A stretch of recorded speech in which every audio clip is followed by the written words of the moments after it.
the play clock and probably was trying to read the defense and trying to figure out which play to run and just lost track, and it cost him.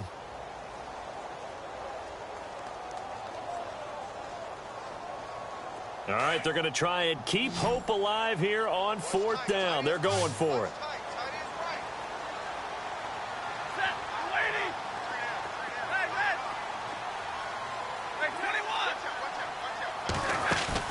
As expected, they're going for it to keep the drive alive. He's going to look deep down the field, pushing it, and his pass is intercepted for the 4th time today. Darius Slay with a pick. Wrap up. Still moving. And some room to work. And he will bring this one back. It's a pick 6 for a Panther touchdown. And that one will pretty much erase any hopes of a 4th quarter comeback. With emphasis, interception, return for touchdown. Door closed, locked, reinforced.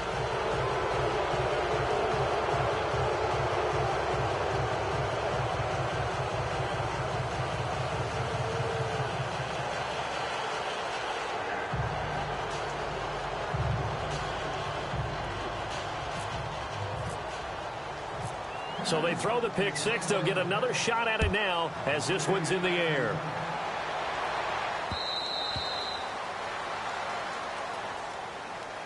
Now the Falcons offense, they get ready to head back out here.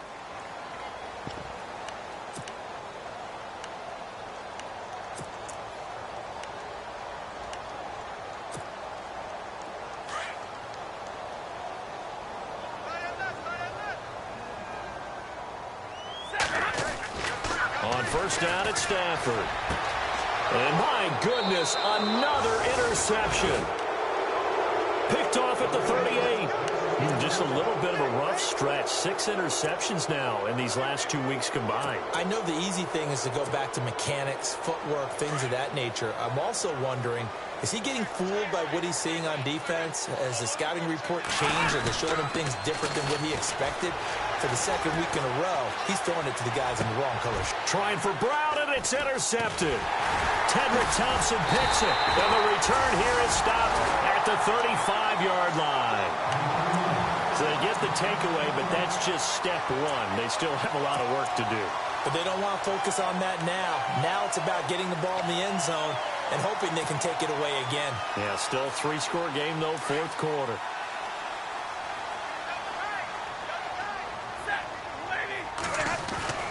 After the interception, here's Stafford. And this is Gabriel on the catch. The 15 yards there on the catch and run. Decent start to the drive, but let's face it, they need a lot of things to go right in a short amount of time, down 3 scores. Yeah, they're going to run their 2-minute offense here in this game, but this is for future games. Can they get better and be ready for the next time, hopefully with a chance to win?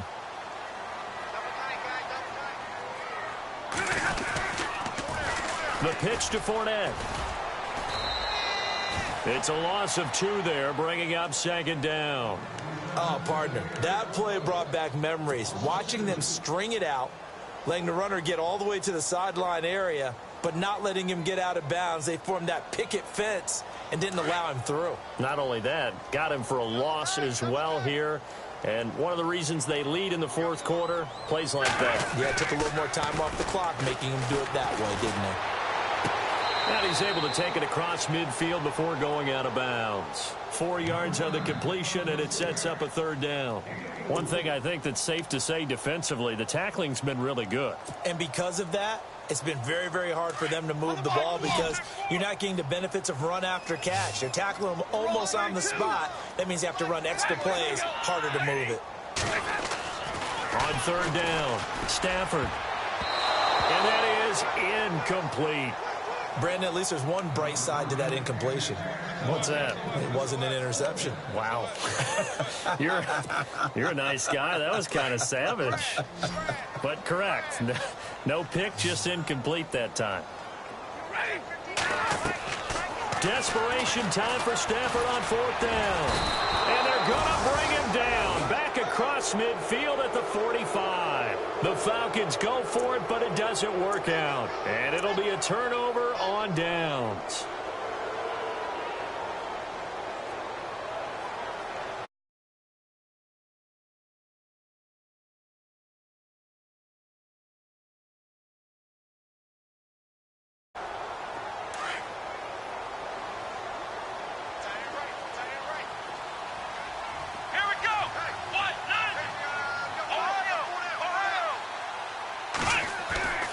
Trying to shake off the interception from the last drive. He'll look to throw. Bernardrick McKinney in there to pick up his second sack now of the afternoon. Now, we talk about players blitzing all the time. I often laugh and sometimes call it just straight-ahead pursuit. What a running start right back to the backfield for him. Yeah, it really didn't give anybody a chance to get up there and stop him. No, I mean, that's really, really difficult. You're asking a whole lot anyway, but when he gets that kind of a start and comes through clean, oftentimes the advantage definitely goes to the defensive player.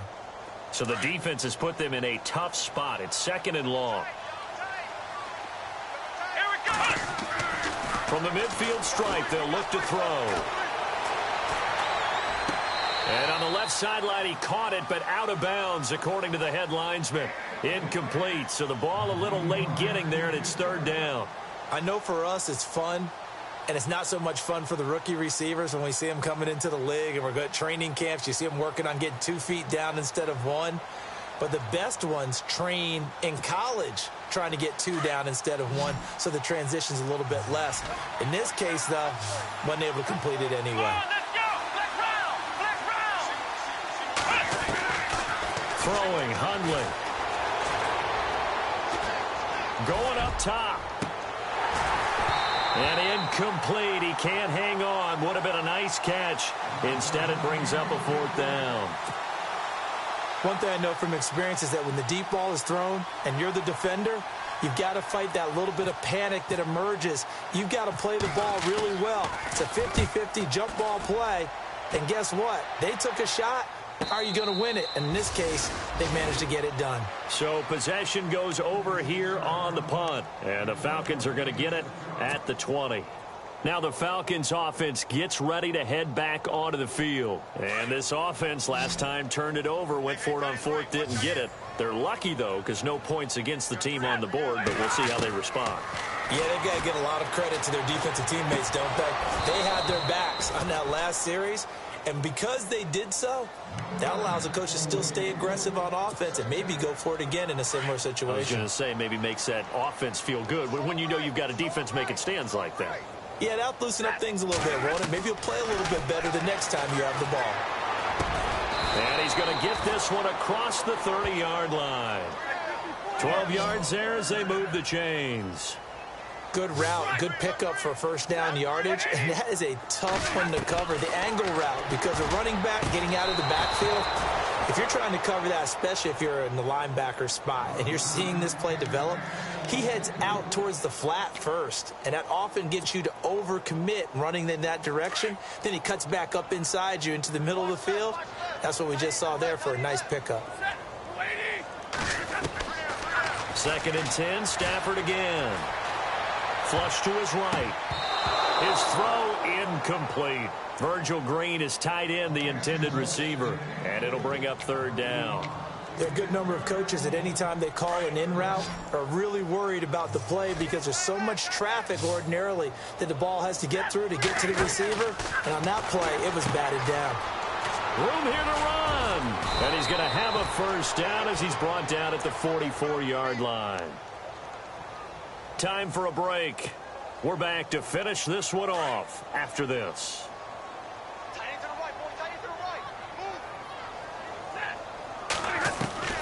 Now a first down throw. Stafford. And Green with a catch left side. And he'll get it out a couple yards shy of midfield at the 48. That throw good for 4. It's second down. You got the big lead defensively. Willing to give him that underneath stuff, right? And this is why you work on your tackling. Tackle him after. And now here is another interception. He's picked off just shy of midfield. And they'll set up shop right near midfield at the 49-yard line. Now the Panthers offense, they get set to come back onto the field. And I would say they went 3 and out last time, but actually they didn't even get to 3 and out. Still a strange decision to us here in the booth. Yeah, let's hope they don't go 1 and out, but maybe, possibly, let's try and think with them here. Try and play field position maybe, turn the ball over, put it in the hands of their defense. Who knows? You're a nice man. That one looks like he'll throw here. Flushed out right. And he can't find a receiver, and he's brought down. Deshaun Hall in there to get him, and that's sack number 6 for him on the year. It's already 2nd and 12. The defense hoping to push him back more. Now Hundley. Looking deep downfield. That's Brown. Touchdown, Carolina. Antonio Brown, his 6th touchdown of the season. And the Panthers add on to their lead.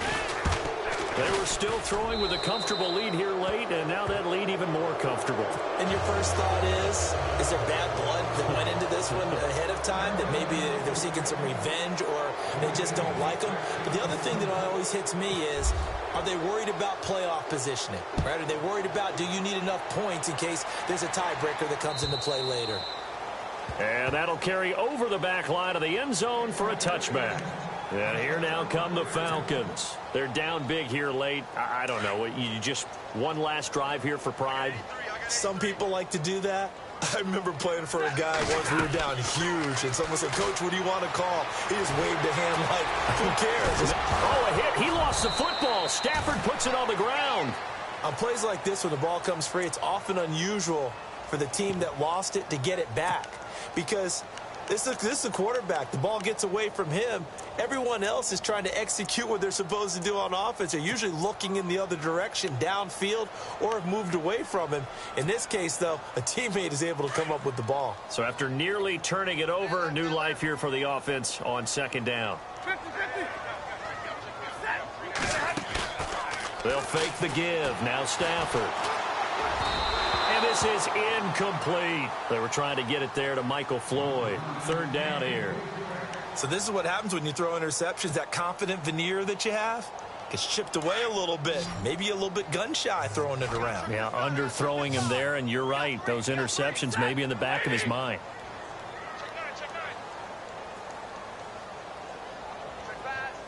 To throw on 3rd down.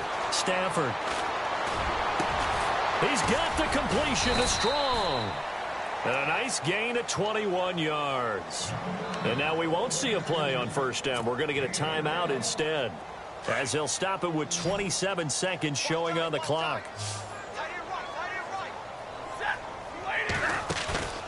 Now a play fake, and it's Stafford.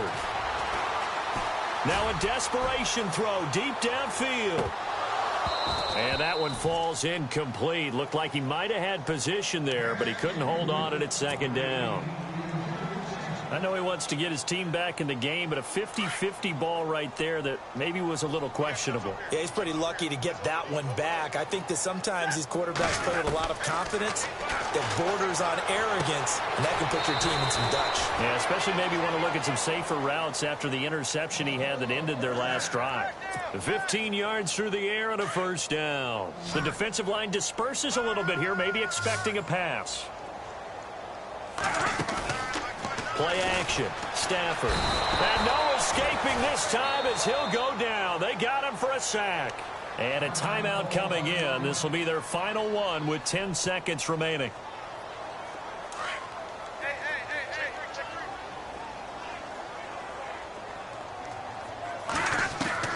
On 2nd down, here's Stafford.